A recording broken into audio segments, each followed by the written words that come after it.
Hello everyone, welcome back. If you're new here, my name is Douglas Johnson. I am a ordained minister, certified yoga teacher. I teach meditation. I do some sound healing, kirtan. I write music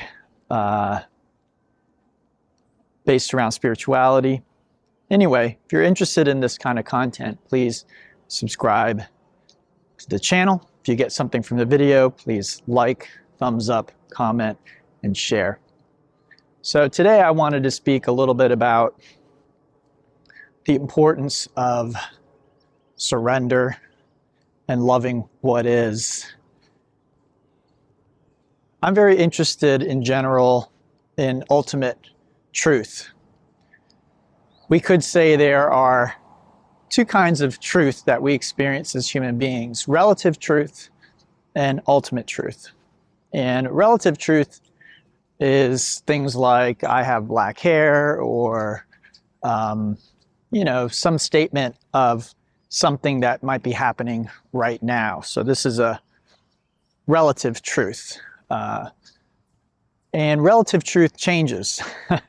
So if you meet me in 30 years, if I'm still around, I may not have black hair. My hair might be completely white or gray.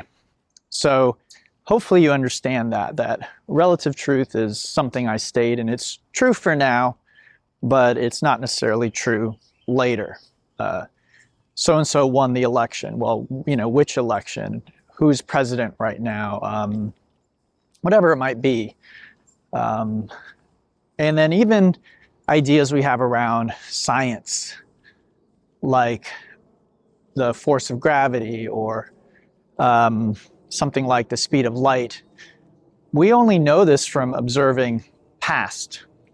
And it could be that in a certain circumstance, or maybe at some point in the future, what seems like an immutable law of science, we might actually find that actually there are circumstances where that law doesn't apply. And this has happened in science before. So whatever we say that comes from just sort of observation of past, very often we have to take it with a grain of salt, because it may not be universally or eternally true. Now, I'm talking about this because this is in contrast to spiritual or universal laws, which are just constant. They don't change. They don't shift. They are just constant. And so this is what really interests me. And as a result, I like to study different traditions. I understand those who maybe say, don't do that. Just study one tradition and go deep into that tradition. And I think that works for some people. And hats off to them. That's a great way to go. Not trying to criticize anybody or suggest that my way is the way for anyone else, but it's just not how I tend to work. I figure if there's one truth, then it should be accessible and available to all, regardless of culture or time. And so we should see the same principle or principles popping up in different places at different times. And the difficulty with this is we have to know how to transcend cultural trappings that are there in spiritual teaching, because there always is. The culture that a teaching arises in will refract the teaching like a light coming through some kind of a filter. You could say that every culture is like a colored filter. And so the light coming through will have a blue tint or a pink tint or an orange tint based on who it is teaching and the cultural tint that is being put upon the spiritual teaching. So underneath the tint is pure, you could say, white light. Pure light, unrefracted. It's just all frequencies, right? The truth. But as we come through a human being, as we come through a culture, as we come through language, as we come through time, then there's going to be a coloration to the light. So what I like to do is to take different traditions, different cultures, and compare and contrast. Because then I feel like if something shows up in many places, then it's more likely to be ultimate truth, more likely to be a universal, okay? So I wanted to share with you one such principle today, which is the idea of letting go and loving what is. So a great person to read or explore the idea of loving what is Byron Katie. She even has a book titled Loving What Is, and she describes her whole approach, you could say, to enlightenment as learning to love what is, which is great. I think that that's a very important thing. So this is something I've known about for a long time, and it's a very powerful spiritual principle, and it has completely transformed my life. And again, it's not something that only Byron Katie teaches. I think every great teacher in their own way is going to teach this principle of loving what is. So I could boil it down this way, and this is my own words, my own experience with this. You cannot reach what the great teachers like Jesus and Buddha and Krishna and others were teaching by hating anything, really. We have to learn to love what is. We have to learn to love creation as it is. This is a very important first step. And as we begin to do that, and this relates with what I talked about last time about asking for another way to see things. We might believe, well, I can't love war. I can't love hatred. I can't love injustice. And I see these things. So granted, again, we don't want to be delusional. We don't want to deny what is. But again, is there another way we can see what's happening? And in my experience, there always is. We just have to be willing to see it. We need to be open to see it. So again, if you'd like to check out that last talk that I posted on the channel. But learning to love what is, learning to surrender to what is. So even if you can't love it, perhaps you can just mentally let go of the resistance. This is a great first step. So even if you're like, well, I just can't see the good in what's happening, there's no other way I can see this, it's terrible. Well, like Eckhart Tolle teaches, it just is. It is what it is. And resisting what is causes suffering. So again, these are universal principles that I've been aware of for a very, very long time. And I've used them in my own life to develop a life that is very, very fulfilled. I don't have a lot of money. I don't have a lot of worldly success or influence. But every day I have people telling me how much I've helped them on their journey. And in my experience, there's very few things that are quite so gratifying as hearing that you've actually helped somebody. And this is, you could say, without even trying. I wake up every day and I do what I love, and people report back that they get value from what I have shared and what I have done. So again, it's not like I'm on some kind of a mission. I think sometimes when we hear about the bodhisattva or healers or things of this nature, we think these are people who are on some kind of mission to save the world. I actually think that that's a bit of a dangerous attitude to take, because who are you to save the world? But if you get up every day and you do what you love and you share what interests you, then I think that that's the most value you can bring to the world, okay? No matter what it is. If it's truly coming from spirit, if it's inspired in spirit, then that is your gift to the world. And people will get a lot of value from that. So my life, again, and you just have to take my word on it, because again, in our culture, we tend to measure things by, how big is your bank account? How many followers do you have on Instagram or social media? Things like this. So we might assume that someone with 1 million followers and $1 billion in the bank is happier than someone with a handful of followers and no money in the bank. But again, if we look at figures like Gandhi, Jesus, Buddha, we see people with little to no possessions and who are sharing great wisdom. In the case of Buddha and Gandhi, these gentlemen may have not had a lot of possessions, or any. In the case of, I think Gandhi didn't really possess anything, but they had a lot of influence. So we might say, well, look, but Jesus in his time, he didn't have a lot of influence. He had basically 12 people who didn't quite understand what he was teaching. They were following him, they were listening to him, but it wasn't like he was creating great waves in a positive way.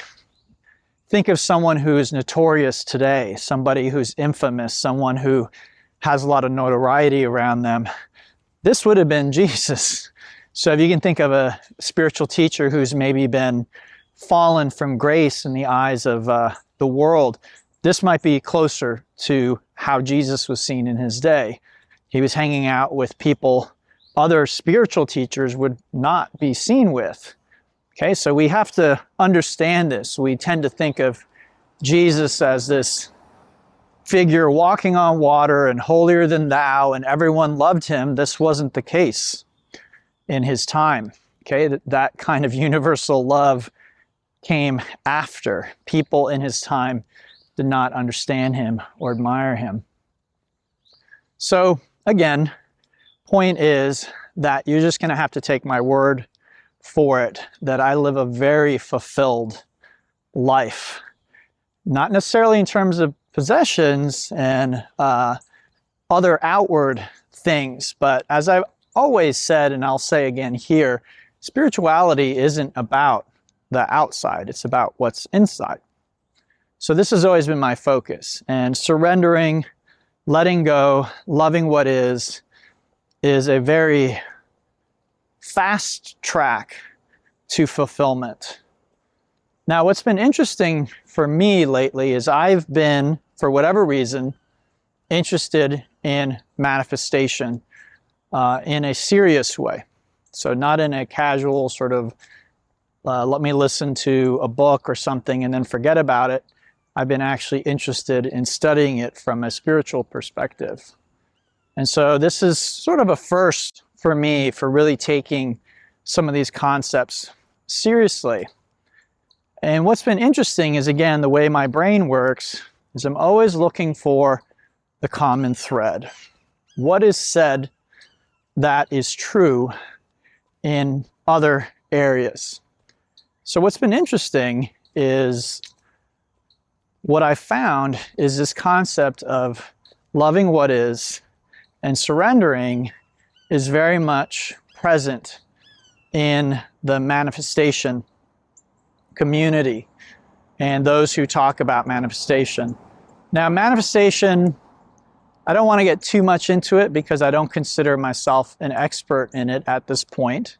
I'm sort of studying right now. But manifestation, it might sound very superficial, and I think for a lot of people it is. But there definitely are teachers and people who are teaching very deep spiritual principles when they are teaching about manifestation.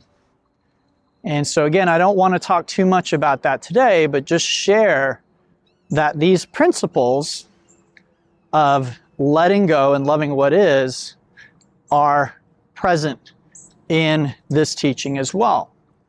So, point being that whether you're interested in manifestation or you're interested in living a quote-unquote spiritual life, an enlightened life, it doesn't matter. This principle is present in both, of letting go of our judgments. Very, very important. This is, again, what I've found when doing a deep dive on manifestation. I've spoken a lot about letting go of judgment, right? We tend to think we know right from wrong, good from bad. Well, in manifestation, one of the things that many teachers teach is you have to be able to at least temporarily suspend your judgment of outward circumstances. Because when you're looking at outward circumstances, it creates a feedback loop where you're like, I don't like my outward circumstances.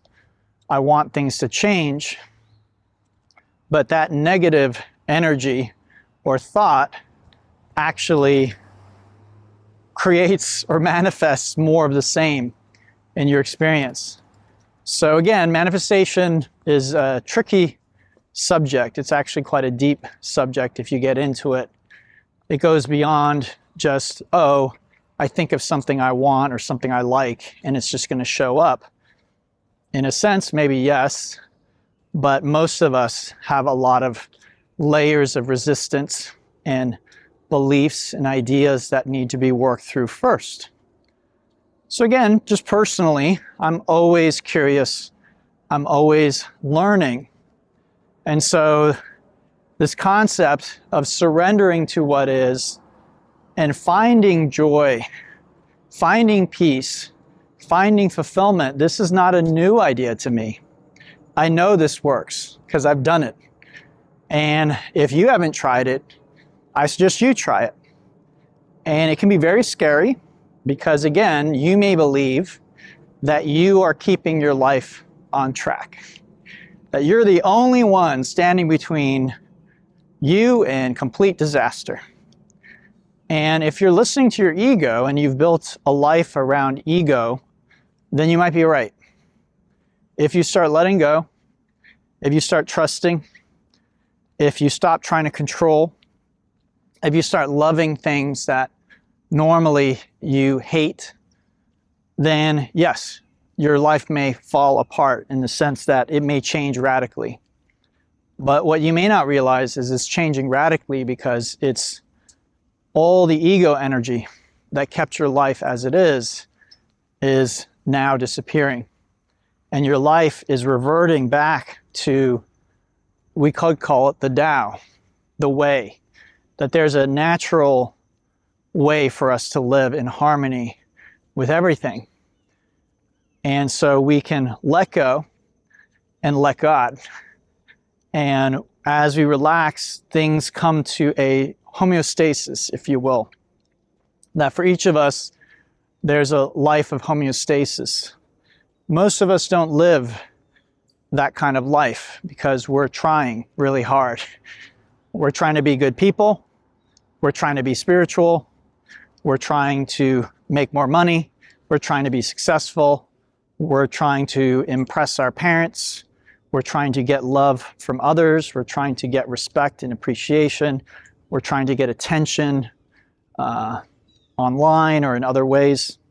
So we're trying. And generally that's coming from what could be called on a deep level a deficiency story. I don't think I'm good enough as I am. I don't think I deserve love as I am. I don't think that the universe is going to take care of me. I need to fight for every scrap. So again, very, very egoic. The only way we really disprove this theory is by letting go, surrendering, again, loving what is. And again, this can be a very scary process because again, things really might start to come apart. The world your ego has built for you may really begin to come apart. And again, from a spiritual perspective, I'll say this is a very good thing. This is exactly what we want. We want that world to fall apart. Again, what we may not realize is on the other side of that is joy, peace, fulfillment, like we've never known from the ego perspective. The best the ego can do is arrange things temporarily, usually momentarily, so that there's a sense of satisfaction. It draws a satisfaction from a sort of story that we have about ourselves. So let's say that from a very young age, my parents made it clear that they wanted me to be the first doctor in my family. And from the time of hearing that, I gear my whole life towards becoming a doctor. Well, I finally graduate med school, and there's a sense of, now I'm finally a doctor. But probably the very next day, if not very soon, we realize that life goes on and that nothing is really changed, not in a fundamental level. So if I didn't feel worthy or loved before, just because I now have the title of doctor and maybe I have the approval of my parents, what I'll find is that's not enough. Now I need the approval of my mate and my children and society and my coworkers and my boss, and it goes on and on forever. So again, the ego sets up these hoops that we need to jump through, and that's again another thing to look out for in your life. Do you have a hoop, some magic goal that you think is going to fulfill you? Well, it won't, not in the long term. Nothing can. Fulfillment comes from within. Love comes from within. Peace comes from within. We can't chase these things outwardly. And again, this is interestingly a concept that shows up in manifestation as well. So some teachers of manifestation will say that you need to get to the place where you don't care if your manifestation comes or not because you already have it inwardly. And this is very profound. This is where, again, what can seem like a very materialistic concept of manifesting goals, manifesting things, actually gets very spiritual and very deep, okay? Because basically, those who really know what they're talking about are saying you have to let go of the outward expression. You have to find it within yourself, and then it will show up, and only then. Okay, so again, manifestation actually is quite a deep dive. There's a lot of spirituality there when it's taught in a true way. But I wanted to share this principle with you because if it's showing up in manifestation, if it's showing up in deep spirituality, then again, it reinforces my belief, my idea that this must be more universal. So whether you're interested in manifesting a better life for yourself, changing the world that you live in, or you're simply interested in walking a path like maybe Gandhi or Jesus did, where you don't have a lot of stuff. You're not interested in a lot of stuff. You're not interested in creating anything, but you're just interested in living a life full of peace and joy, a very simple life. And I think there are a lot of people that this is what they truly want. They may not even know it, but I think a lot of humans are a lot simpler. Our needs are a lot simpler than we've been led to believe. We're led to believe we need all this stuff. We need excitement. We need trips all over the place. We need to travel. We need millions of followers. We need love and adoration. We don't. Okay, I know from firsthand experience. We really just need to love ourselves. We really need to be okay with things as they are. And there is just this deep sense of love and peace and gratitude that is within us. And nothing can shake it. It's the peace that passeth all understanding. So no one can take it away from me. No one can give it to me but myself. And again, these are all concepts I've talked about before and I've taught before. And so I want to revisit this here with you today and reinforce the idea this is really important, because again, as I begin to explore other aspects of the mind, right? Like, again, manifestation. What people say about manifestation is you're manifesting all the time. You're just usually manifesting unconsciously. So the life that you live now, it's not that you didn't manifest it, you did. You just manifested it without understanding universal laws that manifest the world that you're in. Now again, I'm not really interested in getting in a debate. A lot of people don't like hearing that because they think I would never ask for what I have. I have cancer. I would never have manifested that or asked for that. My youngest child died of a disease. I would have never asked for that. And you're right, you're not asking on a conscious level. This is mostly about the unconscious and making the unconscious conscious. So again, when we really understand these concepts, when we get beyond things like, The Secret or something that just makes things seem really simple and really easy, I do a few affirmations, I do a vision board, and all of a sudden things begin showing up for me. That might be true. You might find that's true for things that maybe aren't that important. Things that you don't have a lot of resistance around. But what you'll likely find if you start manifesting is, maybe you can manifest a parking spot. You can manifest a check. You can manifest some things pretty easily. But what you might find are there are areas in your life where you're not manifesting what you'd like. And those are usually the places where the blocks are. Just like in spirituality.